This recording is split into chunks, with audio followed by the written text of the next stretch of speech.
I went to college. I went and worked out 5 hours a day.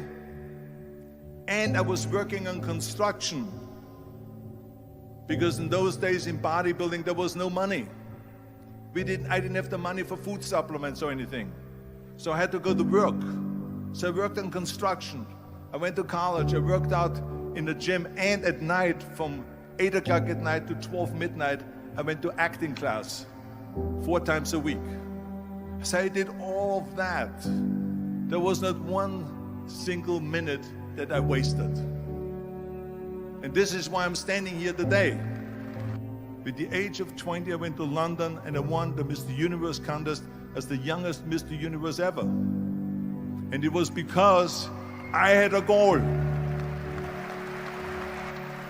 You see, if you don't have a vision of where you go, and if you don't have a goal where you go, you drift around and you never end up anywhere. 74% hate their job in America. The majority of people don't like what they're doing because they're really not doing it because they didn't have a goal and they followed this goal. They just aimlessly drift around, and then all of a sudden there's a job opening, so they get that job because you have to work. But then when you work, it's a chore. It's work. It's not fun. So if you think about, only a quarter of the people really enjoy what they're doing in life. So people always ask me, when they saw me in the gym in the pumping iron days, they say, why is it that you're working out so hard? 5 hours a day, 6 hours a day, and you have always a smile on your face.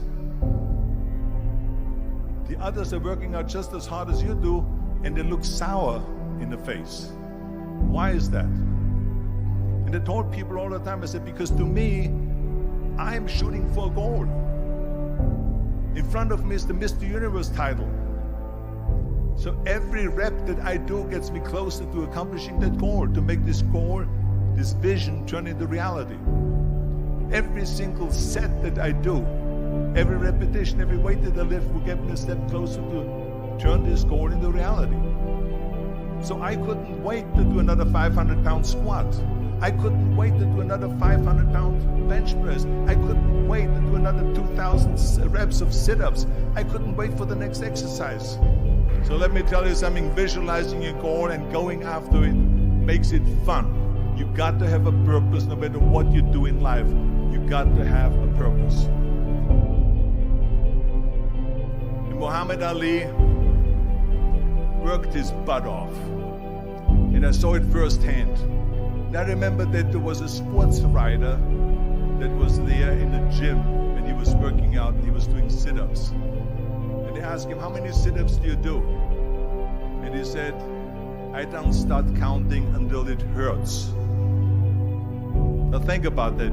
He doesn't start counting his sit-ups until he feels pain. That's when he starts counting. That is working hard. And so you can't get around the hard work. It doesn't matter who it is. Work your ass off. There is no magic pill. There is no magic out there. You cannot get around. You have to work and work and work. Make sure of this and make sure of that and all that stuff. So it's work. And it drives me crazy when people say that they don't have enough time to go to the gym for 45 minutes a day and work out. Or to do something for 45 minutes to an hour a day to improve. If it is physically improve or if it is mentally to improve. Imagine you read 1 hour a day about history. How much you will learn after 365 hours in 1 year. Think about if you study about the history of musicians, of composers, how much you would know. Imagine if you would work on a business, on some business that you want to develop every day for an hour. Imagine how further along you will go and get. So it drives me nuts because when people say we don't have the time, we have 24 hours a day. We sleep 6 hours a day, so that gives you still 18 hours. So there's someone shaking their head out here in front. They say probably, I don't sleep 6 hours, I sleep 8 hours, right? Or just sleep faster. So we have 18 hours a day. The average person works around 8 to 10 hours. So let's assume it's 10 hours, so we have 8 hours left. Then you travel around an hour a day, maybe 2 hours a day. So now you have still 6 hours left. So what do you do with these 6 hours? What do you do with these 6 hours? Then we eat a little bit, then we schmooze a little bit, talk a little bit to people and all that stuff. But you can see how much time there is available if you organize your day. So you got to work hard. I hate plan B. And I tell you why. Because we have so many doubters, as I've said earlier, the no-sayers. We have so many of those people that say no and you can't do it, that's impossible. That is okay because we just turn off, as I said earlier, and we listen and we hear the no being a yes. You can't do it, you can do it, and all of that. So that is possible to do that amongst all the negative people around you. But when you start doubting yourself, that's very dangerous. Because now what you're basically saying is that if my plan doesn't work, I have a fallback plan, I have a plan B. And that means that you start thinking about plan B, and every thought that you put into plan B, you're taking away now that thought and that energy from plan A.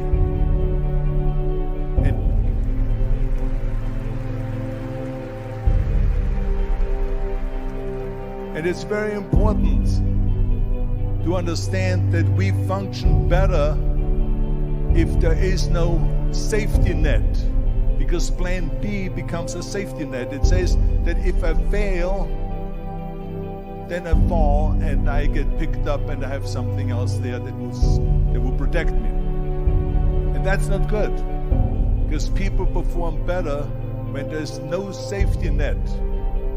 People perform better in sports and everything else if you don't have a plan B. I'm telling you, I've never ever had a plan B. I made a full commitment that I'm gonna go and be a bodybuilding champion. I made a full commitment that I'm gonna be in America. I made a full commitment that I'm gonna get in the show business and I'm going to be a leading man. No matter what it takes, I will do the work. I will do the work over and over and over until I get it. And the same was in politics, in everything like that. So to me, it is very dangerous to have a plan B, because you're cutting yourself off from the chance of really succeeding. And the reason, one of the main reasons why people want to have a plan B is because they are worried about failing. What is if I fail, then I don't have anything else? Well, let me tell you something. Don't be afraid of failing, because there's nothing wrong with failing. You have to fail in order to climb that ladder. There's no one that doesn't fail. Michael Jordan said in one of his interviews, when they said, "You're unbelievable, you're the greatest basketball player of all times." I mean, tell me about that. And he says, well, you're just mentioning the successes. But he says, for me to become the greatest basketball player, I missed 9,000 shots when I was playing basketball at the NBA games. So during these games that he was so successful, he missed 9,000 shots. Does it make him a failure? No. He's one of the greatest basketball players of all times, but he failed 9,000 times. Do you get it? We all fail. It's okay.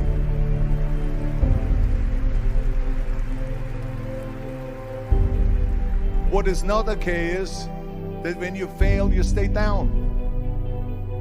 Whoever stays down is a loser. And winners will fail and get up. Fail and get up. Fail and get up. You always get up. That is a winner. That is a winner.